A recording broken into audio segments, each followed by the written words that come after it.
Hello শিক্ষার্থীরা, আশা করি তোমরা সবাই ভালো আছো। তো প্রতিদিনের মতো আজকে ভিডিও নিয়ে আসলাম। তোমাদের কালকে যে মূল্যায়ন পরীক্ষাটা হয়েছে, আমি আশা করি তোমাদের পরীক্ষা অনেক ভালো হয়েছে। এই চ্যানেল থেকে প্রশ্ন এবং উত্তর পেয়ে তো তোমাদের বলি, আমি চ্যানেলটাকে এখনও যারা সাবস্ক্রাইব করোনি দ্রুত সাবস্ক্রাইব করে পাশে থাকা নোটিফিকেশন বাটন অল করে দাও, যাতে পরবর্তী পরীক্ষার সাজেশন সর্বপ্রথম আমার কাছে আগে পাও।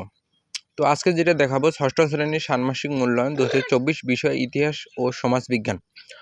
পরীক্ষার তারিখ যেহেতু এটা 15 তারিখে তোমাদের অনুষ্ঠিত হবে, তো মূল্যায়নের অভি নামের এক ছেলে, আগে তোমাদের একটা উদ্দীপক পরে দেখে। অভি নামে এক ছেলের শিক্ষিকা ক্লাসে জিজ্ঞেস করলেন, তুমি কে? অভি বলল, আমি অভি, আমার পড়াশোনা করতে ভালোবাসি।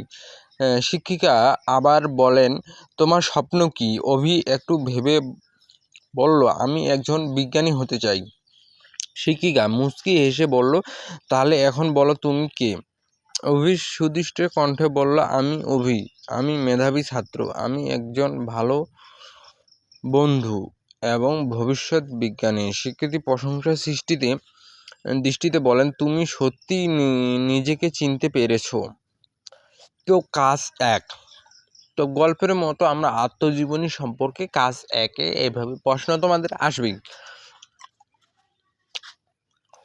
কাজ 1, আত্মপরিচয়। আমরা কে, এই প্রশ্নের উত্তর খুঁজে পাওয়া যায়। তাই ব্যক্তির আত্মপরিচয় কেবল ব্যক্তি হয় এমন নয়, ব্যক্তির পাশাপাশি সমাজের, সম্প্রদায়ের, জাতির, রাষ্ট্রের আত্মপরিচয় আছে। ব্যক্তির চারিত্রিক বৈশিষ্ট্য, দোষ, গুণ, অবস্থা, শখ ইত্যাদি সবকিছুই আত্মপরিচয় অন্তর্ভুক্ত। আত্মপরিচয়ের একদিকেই গড়ে ওঠে না, বরং ধারাবাহিক একটি প্রক্রিয়ার মাধ্যমে ব্যক্তির আত্মজীবন গড়ে ওঠে।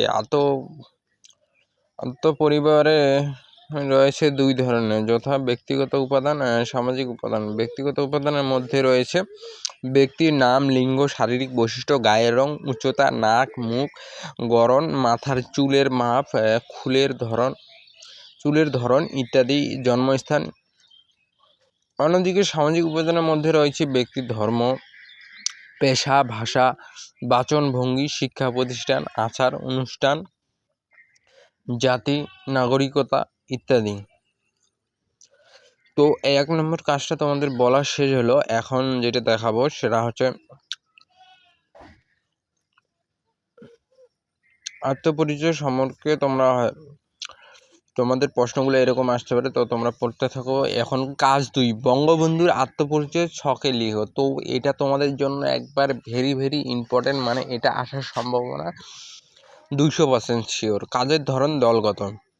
তো বঙ্গবন্ধু যদি আমরা লিখতে যাই, তাহলে মাঝখানে দিতে হবে বঙ্গবন্ধু, এরকম ছক আকারে আমরা যদি করি, মাঝখানে বঙ্গবন্ধু। এনি মানব দরদি ছিলেন। বাবার নাম শেখ লুৎফর রহমান, মায়ের নাম সারেয়া খাতুন।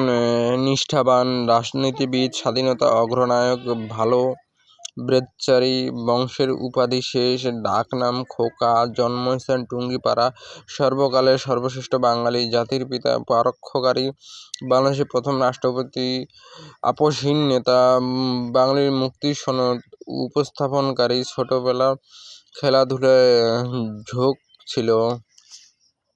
তো এটা হলো বঙ্গবন্ধুর আত্মজীবনী।